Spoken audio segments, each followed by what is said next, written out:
This is Ag Matters PM from the Iowa Agribusiness Radio Network, brought to you by the Iowa Soybean Association.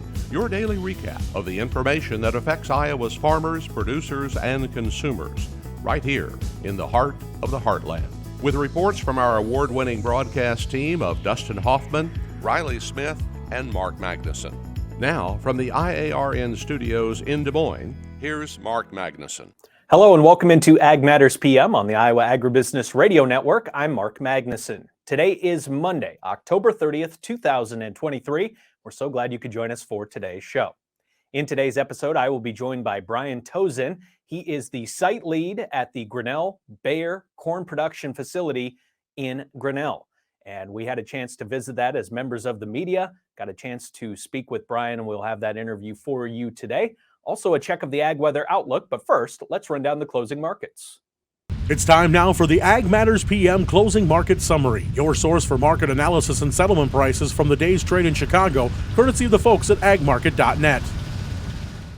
At the end of another trading day, we are joined now by Robin Schmahl of agmarket.net for our closing market analysis. Robin, what did we see take place in the grains today?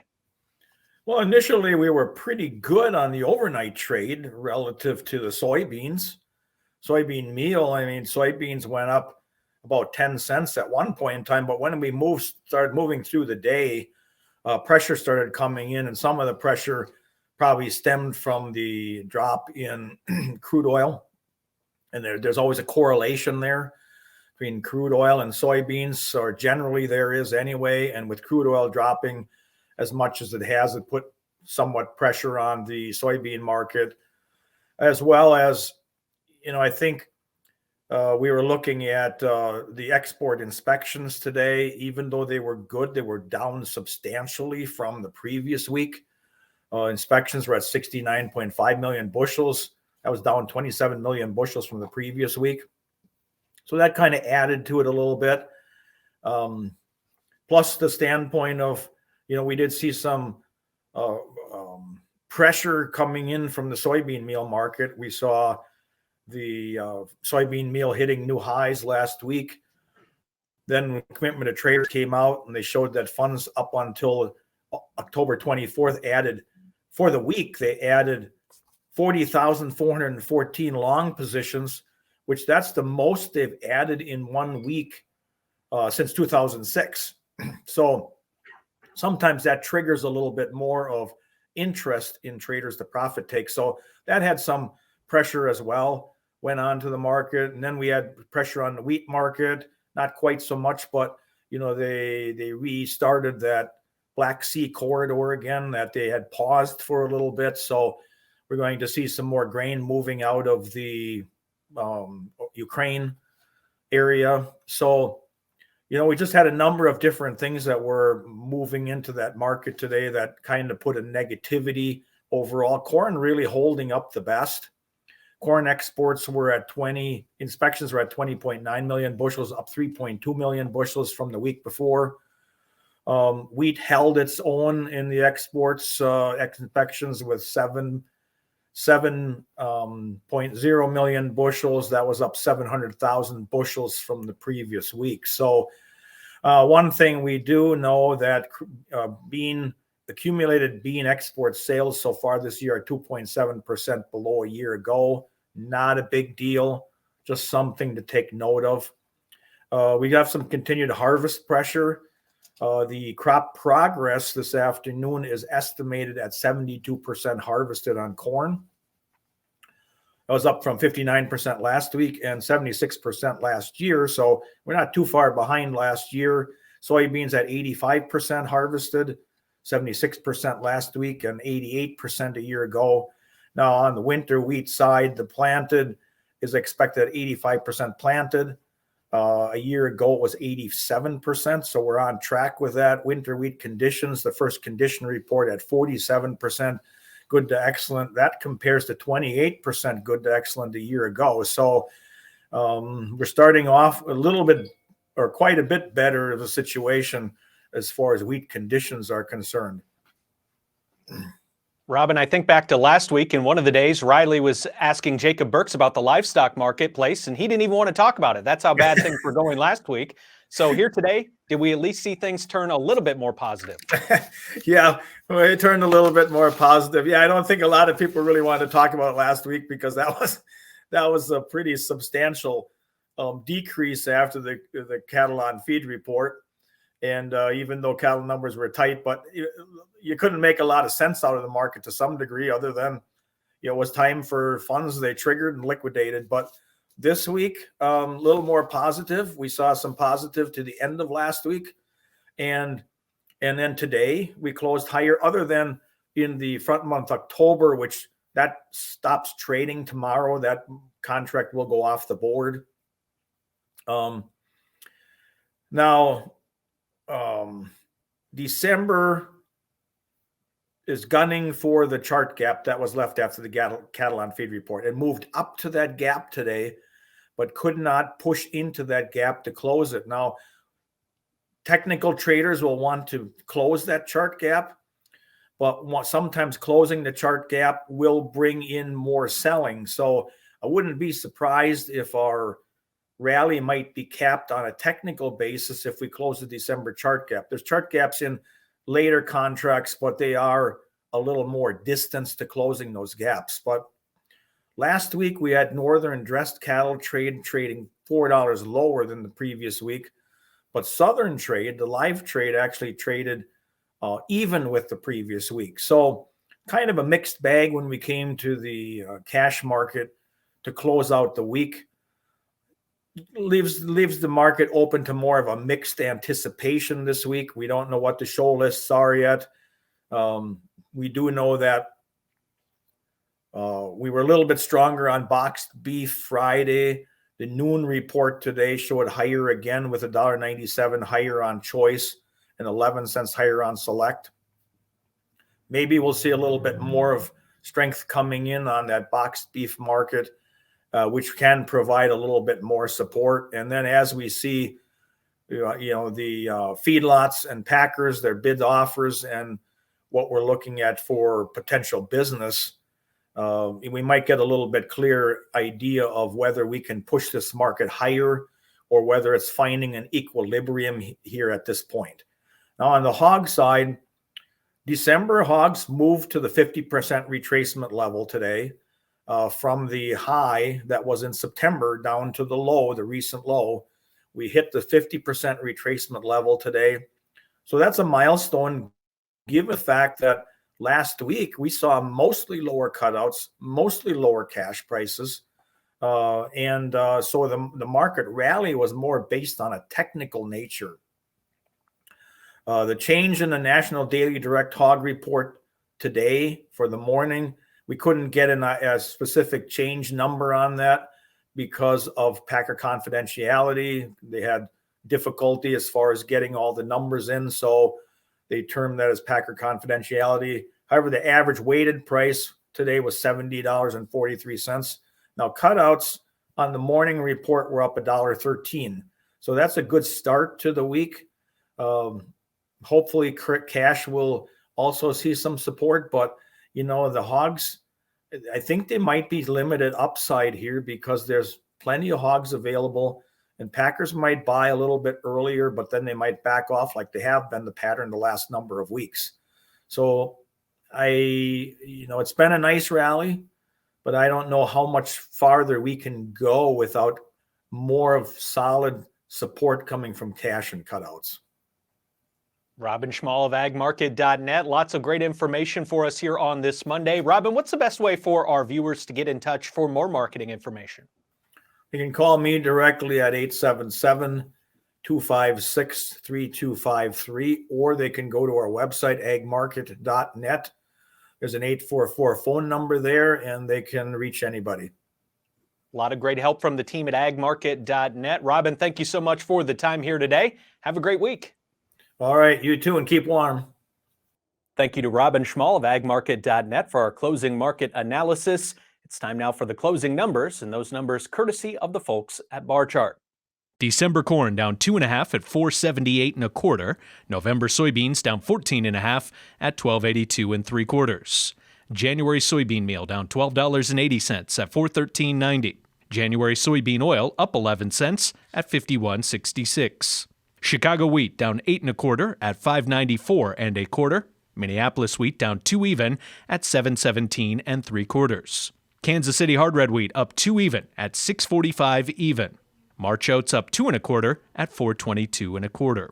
On the Merc, December live cattle up $1.02 at $183.25. November feeder cattle up 77 cents at $237.67. December lean hogs up 70 cents at $71.17. December pork cutout up $1.10 at $80.20. And Class 3 milk up a cent at $16.86. And that does it for the closing markets here on AMPM.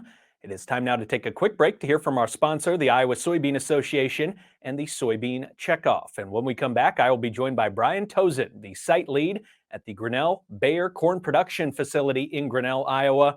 That's coming up next here on Ag Matters PM. Iowa Soybean Association is driven to deliver for Iowa's 40,000 soybean farmers. We're proud to provide objective agronomic research, a helping hand with soil and water stewardship, and timely industry news powered by the Soybean Checkoff. Learn more at iasoybeans.com. You're watching Ag Matters PM on the Iowa Agribusiness Radio Network, and in today's show, I'm joined by Brian Tauzin. He is the site lead at the Bayer Corn Production Facility in Grinnell, and had a chance to speak with Brian after a media tour and the chance to see that Grinnell site in person. Mark Magnuson for the Iowa Agribusiness Radio Network, and I'm here with Brian Tauzin, the site lead. We are at the Grinnell Corn Seed Production Facility in Grinnell, Iowa, of course. And Brian, thank you so much for taking the time to show us around the facility. And could you tell our audience, please, what you were hoping to gain here today with the chance to get some media to have the chance to walk through? Yeah, great. Thanks, Mark. So really excited to have the media team here. Biggest thing we wanted to showcase is really what we do here. The really pride that our team has, all of our employees, technicians, all the way through leadership, through support teams, and also give us a chance to really showcase what we're doing to deliver the best product to our customers and highest quality. And Brian, something that you mentioned during the tour, I think after the tour, and it was on display, is that people do take pride in working here at this site. Why do you think it is that everyone has come together so well as a team? You know, it's really easy to come together behind a brand like DeKalb. I think it's huge, right? You see it on all the trucks. Everybody, it's really a sought after product, and everybody takes a lot of pride in delivering it to our customers. I think that's the biggest one. And also the community. So there's a lot of pride in how the team comes together, how well we work together. Just a lot of really good cohesion, right? So. Brian, let's start from the beginning and kind of what we saw here today, which is the seed that comes in, the growers that you work with on a contract basis. How does that process work? Is that a year-to-year deal? Is that something that's set up ahead of time many years in advance? It's ongoing. So we renew our agreements every year. But we do have a very good partnership with a lot of our customers that come back year over year, and it's very long tenured as well. They're really one of the keystones of our business, just being able to partner with them. They understand the quality requirements that we have, and also timing and everything else that we have. So I think that's the biggest piece. So those quality requirements, does that mean then you are going and looking for potential growers? Are they coming to you and saying, hey, I've got the ground to be able to pull this off? How does that work? It's a little bit of both. There are growers who seek us out, but there's also, we track and measure just how good each field grows, and we have a lot of conversation with teams with different growers in our partnership. So it's kind of a little bit of a mix of both. Yeah. So today even we were able to see some corn coming in trucks, and then it moves in and is sent through the system. But on display, the team that you mentioned earlier, a lot of different people that are good at their jobs in the specific area, but they're able to work all over this site and kind of fill in when needed. Is that something you look for with employees, just that ability to have multiple jobs that they can do for you, really? Yeah, that's a really big one, right? Professionalism and flexibility is a really big piece of it.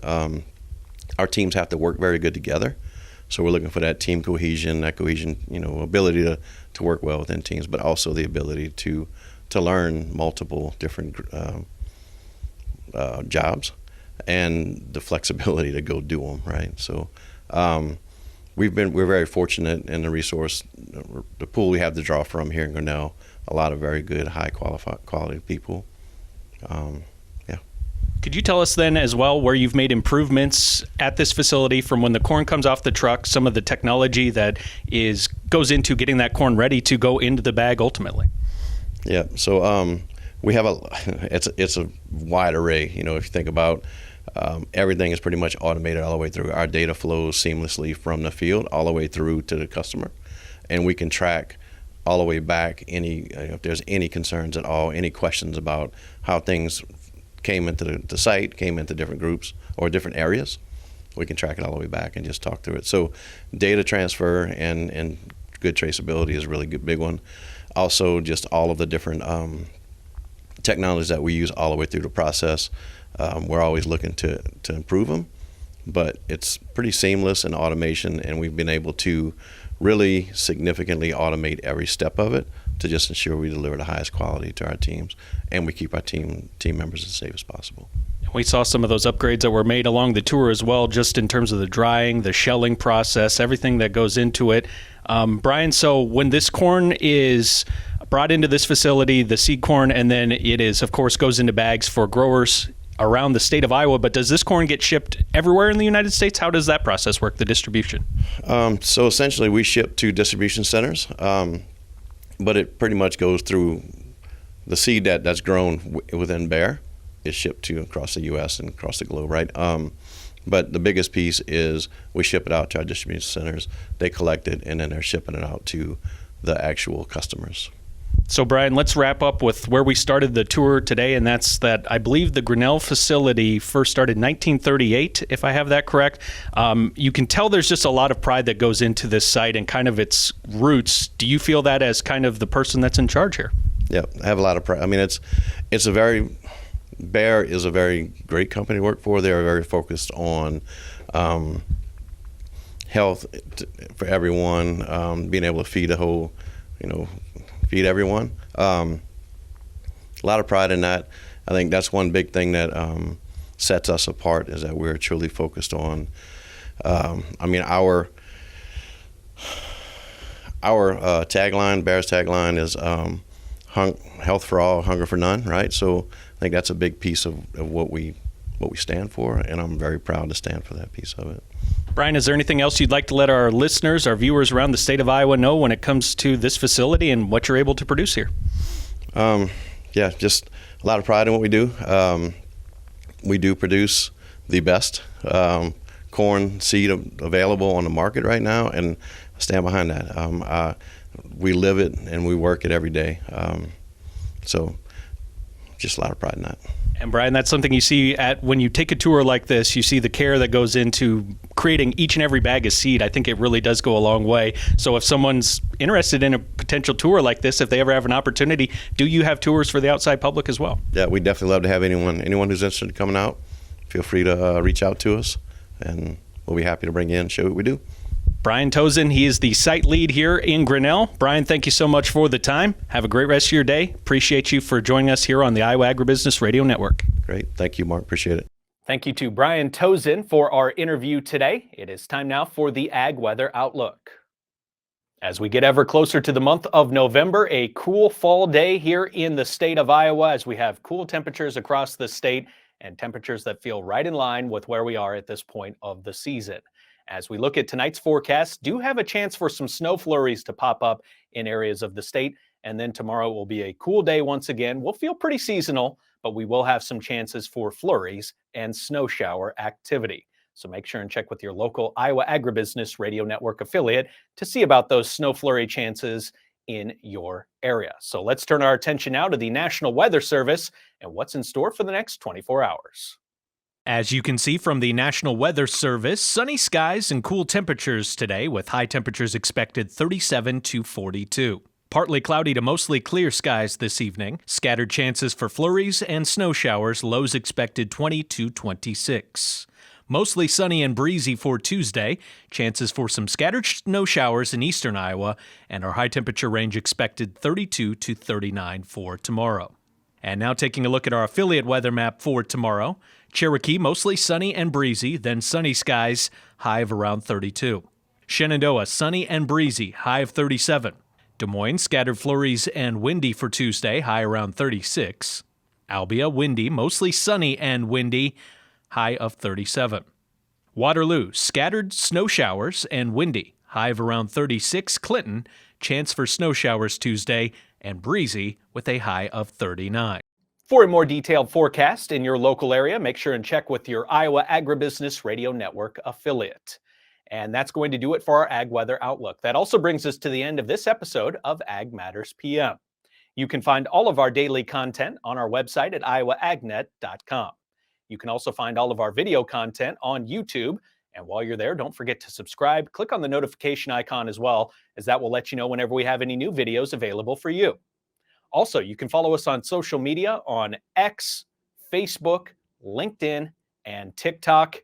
And don't forget our free twice daily market podcast, which are found on Apple, Amazon, Google, Spotify, and Podbean.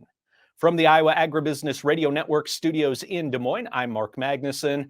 For Riley Smith, Dustin Huffman, and Andy Peterson, we thank you for watching. This has been Ag Matters PM.